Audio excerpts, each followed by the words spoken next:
So, we were talking about the currents and specifically current density, and if you have a volume in which the current exists, then in that volume some charges are moving, crossing a particular cross section or an area, and then how much charge crosses in how much time, that defines current, and then through which area you are making the calculations, divide by that area, and then it becomes current density. So, we denote the current density by the letter J. It is a vector quantity, it has a direction, it has a magnitude, and it satisfies all other requirements of being called vector. Only direction and magnitude is not the sufficient criteria for a quantity to be a vector. There are other things also, specifically how the components transform as you go from one frame to some rotated other frame. So, all those things are there that we will not talk, but this is a vector quantity and we wrote it in terms of the charge density and V. So, this is known as volume current density. This is known as volume current density. Why? Because all these charges which are moving, they are distributed in a volume, and therefore, it is known as volume current density. This is the volume charge density.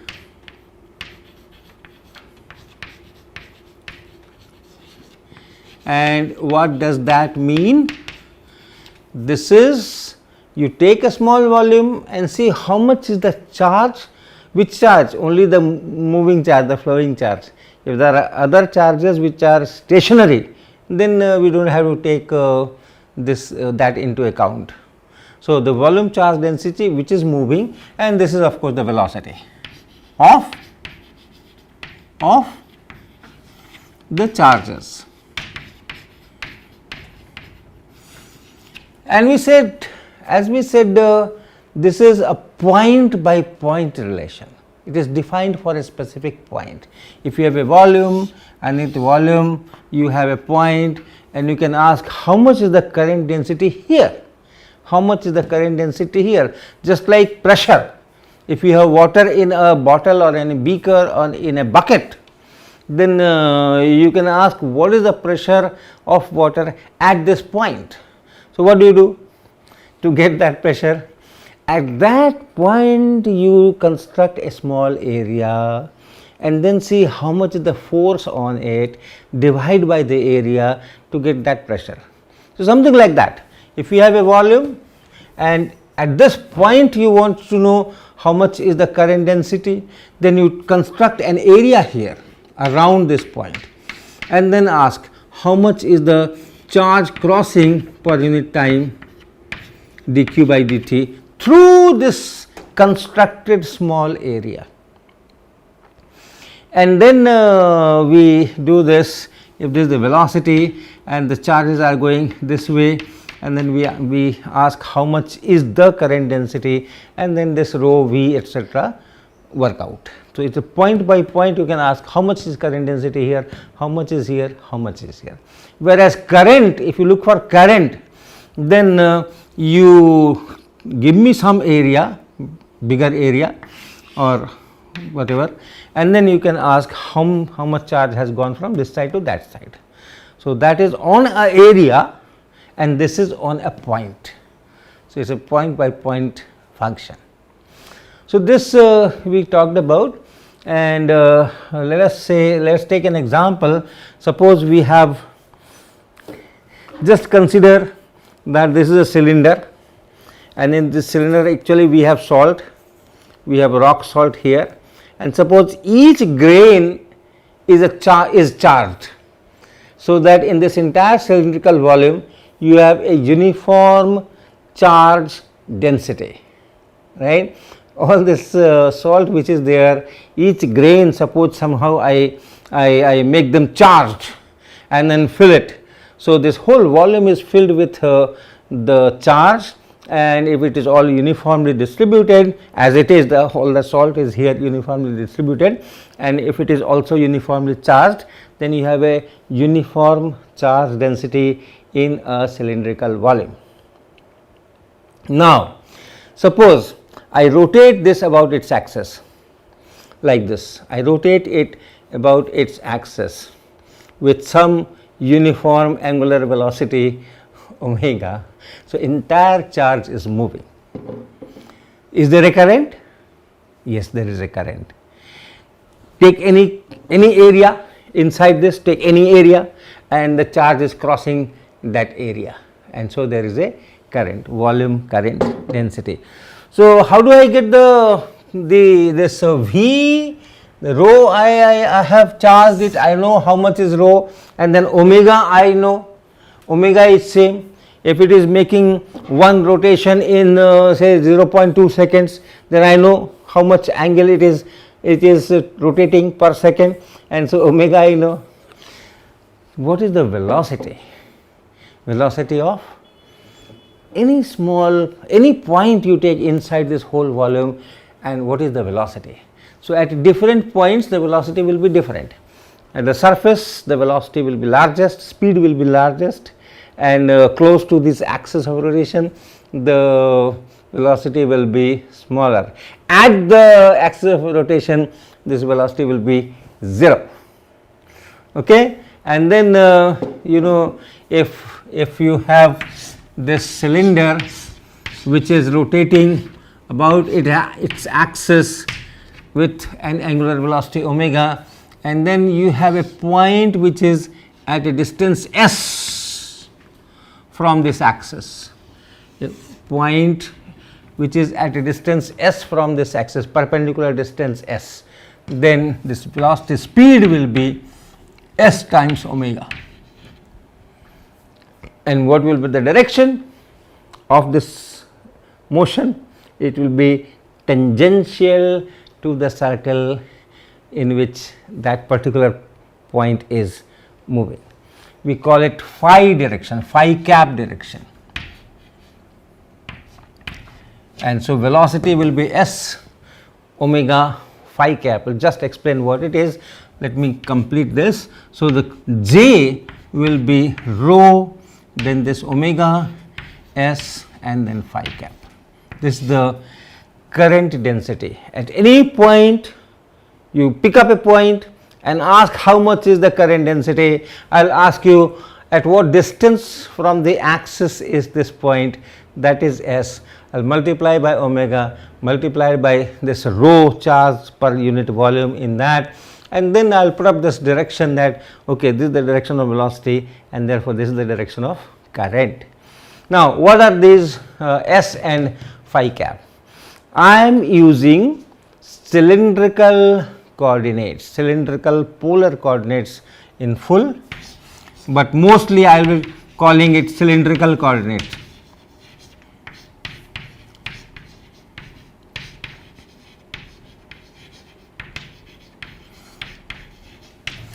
You must be familiar with this. In part 1 of this course also I had introduced spherical polar coordinates and cylindrical polar coordinates. Just to revise, you have x, y, z axis, you have x, y, z axis, say this is x axis, this is y axis, this is z axis, and you take any point in the space, not in the plane of the board. The way it is drawn, this plane of the board is yz plane, but you can have points outside the board also or on the other side of the board also. So, this point is not necessarily on this plane. So, from here you drop a perpendicular on this z axis. So, suppose this is the perpendicular, it does not look like perpendicular because this point may be somewhere else, this point may be somewhere here, and from here I have to drop a perpendicular. And you drop a perpendicular on this xy plane also, this horizontal plane also, and then if you join you get a rectangle, you get a rectangle. Now, this distance is s, this distance is s, this distance is z, which is same as this z, and this angle is phi. This angle is phi. S, phi, z. So, there are 3 coordinates S, phi and z. If a point is given, x, y, z axis are chosen, drop a perpendicular from the point to the z axis and see how much distance it is, that is S. Then drop a perpendicular from this point on the xy plane and the foot of perpendicular is joined with the origin, and angle between the x axis and that line is phi, and z is of course how much above the xy plane it is. So, when you draw the perpendicular, this OZ will be small z, or you can also say that what is the distance of this point from the xy plane, that is z. So, these are 3 coordinates S, phi and z. So, now you can appreciate this diagram better. Here is a point, I drop a perpendicular on the z axis, I drop a perpendicular on the xy plane, and then I get this rectangle, and this line here on the xy plane makes angle phi with the x axis. So, from phi equal to 0, which will be this xz plane, I rotate this whole plane and then I increase phi of those points, and in the direction in which the points are going on rotation, that is the phi cap direction. So, if it is going in a circle like this, and here the velocity is in this direction, it is going in a circle like this. So, if I draw it here, if I draw a circle like this, here this is phi cap direction, here this is phi cap direction, here this is phi cap direction, here this is phi cap direction, this is phi cap direction, like that. When you rotate about the z axis, then the tangential direction is phi cap direction. So, from point to point, that phi cap direction will change. It is a unit vector, it is a unit vector corresponding to this coordinate, but then that unit vector will change direction as the value of this phi changes and it rotates. So, that is one. And similarly, you can define S cap direction. This is S cap direction, the direction in which S increases. Okay, the direction in which S increases, this is S. So, if I just have to increase S, extend this line in this direction, it will go in this direction, that is S cap direction. And Z cap direction is vertical, of course, the direction in which Z increases, that is Z cap direction. So, S, phi and Z, these are the coordinates. I am using S, DJ Griffith also uses S, so I have taken it from there only, and phi and Z I have already told everything. So, corresponding to this S coordinate, we have a unit vector S cap, corresponding to this phi coordinate, we have a unit vector phi cap, and then corresponding to this coordinate Z, we have a unit vector Z cap. Now, since the rotation, since that whole cylinder was rotating about its axis, all those grains, all those rock salt particles, all those charges, they were going in that circles around the z axis, and therefore, the velocity direction is phi cap, and the magnitude of velocity is omega, angular speed multiplied by the distance from the z axis, which is also the axis of rotation, and then the charge density.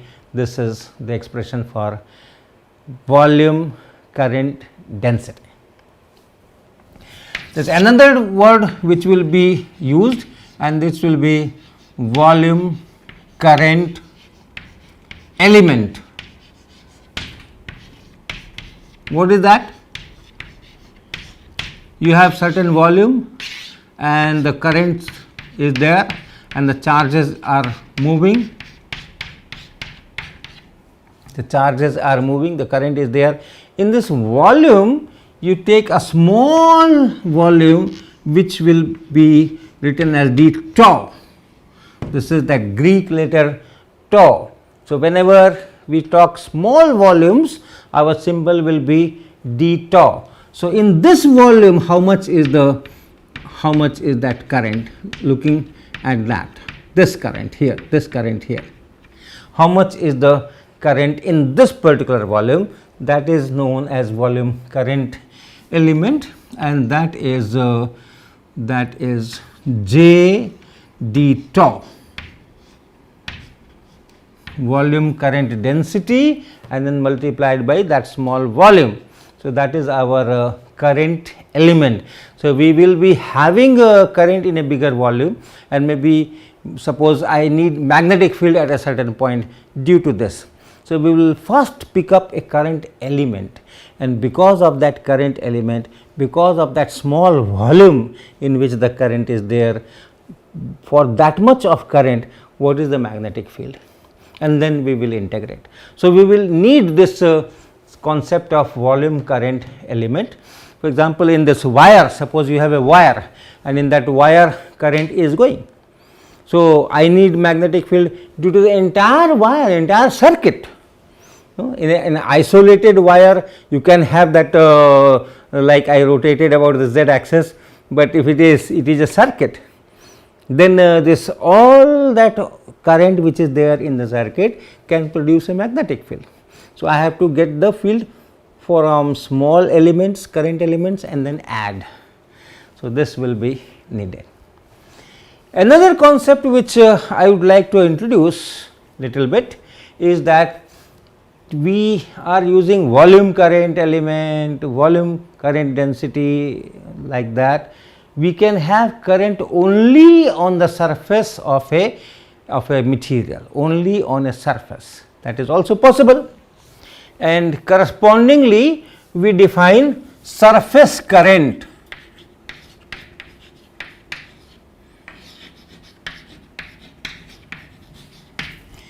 If the charges which are moving to make that current, if they are all distributed in a volume, we get volume current. But if the charges which are making that current, if they are on a surface and on that surface only they are moving, then the current is called surface current, and correspondingly we will define surface current density.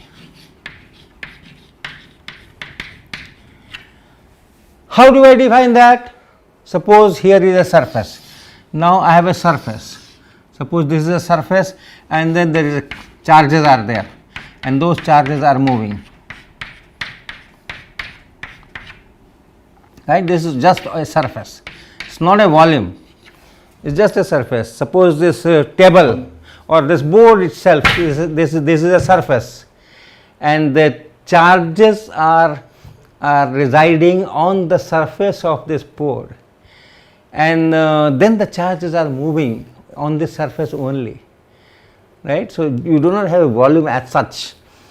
You do have, all materials have volume, but then we neglect the thickness. The thickness is so small, maybe some 10, 12 molecular layers, and we are always talking in millimeters and centimeters.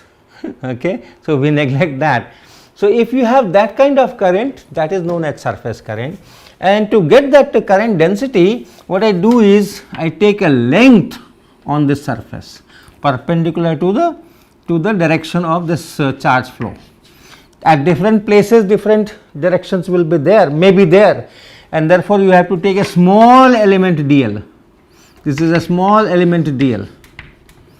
Okay. Line, this is a line on the surface, and then you ask how much charge has gone past this line, how much charge has crossed this line from left side to the right side or right side to the left side. So, that will define the current. First you define the current. How do you define the current? How do you define the current? You define the current by saying, asking the charge dq crossing what? Crossing the line dl. The line, there is a line of length dl on this surface, and I have drawn it perpendicular to the direction of those charges motion of those charges at that location. At different locations, maybe the speed v can be different or the direction can be different. That is why at every point it will be different. So, what at whichever point you want to define this surface current density, there you construct this dl, and there you see what is the direction of velocity perpendicular to that. Okay. So, how much charge is crossing? dq crossing time this line dl, line of length dl in time dt.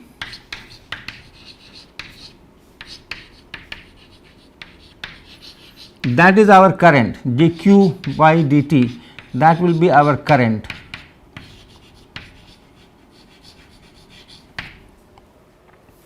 And that current divided by this dl. Okay. Total how much charge has gone from this side to this side per unit time, that is the current, and that current divided by this length dl is known as surface current density. So, if this current is say delta I, then this delta I and divided by this dl or delta L, that will be known as surface current density.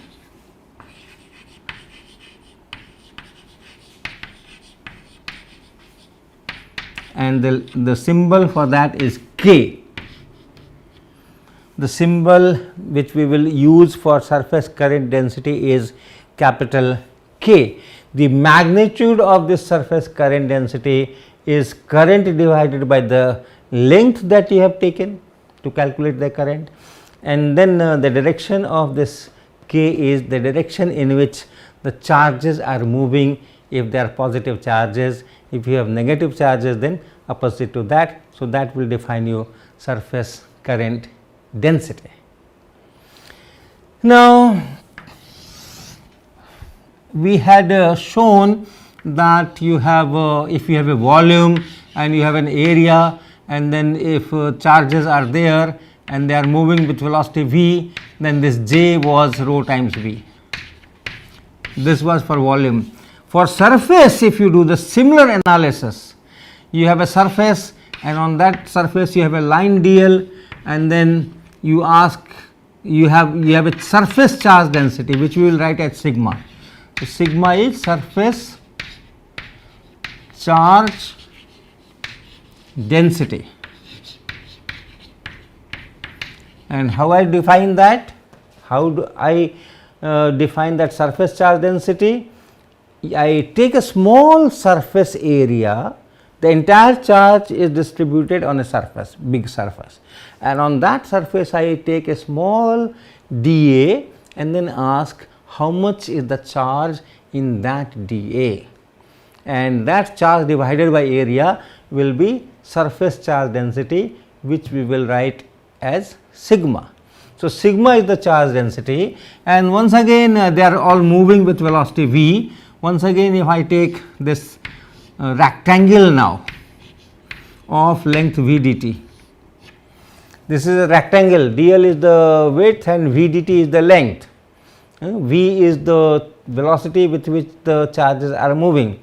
Similar analysis, whatever charge is here in this rectangle at some time t, in next time dt, this entire charge will cross this dl. So, from there you can calculate how much the current and then how much is the current density, and what you will find is this k is equal to sigma v, and put a vector sign.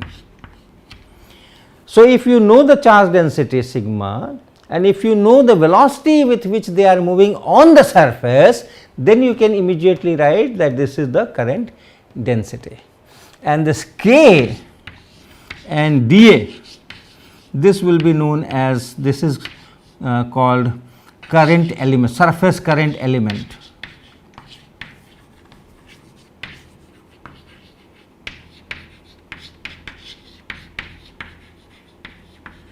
Keep comparing. When it was volume current element, it was J d tau, J d tau. This was your volume current element, right. So, it is volume here, it is surface here, it is volume current density here, it is surface current density here. So, you know what is going to come next, it will be linear current density.